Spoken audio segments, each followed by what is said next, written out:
Мен қола дәуірінен оянып бүгінге жеткен қыш құмырам. Күн сәулесі маған қайта түсті. Баяғыдай жылы, таныс, бір кезде мені балшықтан жаратқан қолдар бар еді. Сол қолдардың жылуын мен әлі де сеземін. Әр сызығым бір естелік. Менің уақытымда адамдар от жағатын, су таситын, күлетін. Сол сәттер менің жүрегімде сақталған. Ал қазір мен терезе сыртындамын.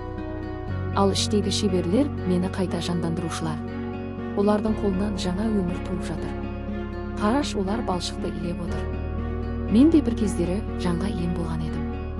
Қазір де сол күш менің бойымда бар. Кейде ойлаймын, егер мені қайта жасаса қандай болар едім? Мүмкін дәл осындай, бірақ жаңа тыныспен. Адам қолының жылуы менің жаныма жан бітіреді. Балшық пен жүрек екеуі де тірі. Енді мені шай құятын ыдыс етеді. Немесе гүл отырғызады. Қандай бақыт қайта қажет болу. Міне, адамдар мені қайта табуда. Қолөнер олардың жүрегіндегі ескі ән секілді. Мен сол әннің жаңғырығымын.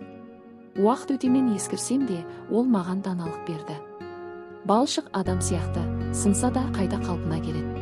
Мына үстелде менің өткенім мен бүгінім. Біз енді бөлінбейміз. Себебі өнер уақыттан биік. Мен тынышталып келемін.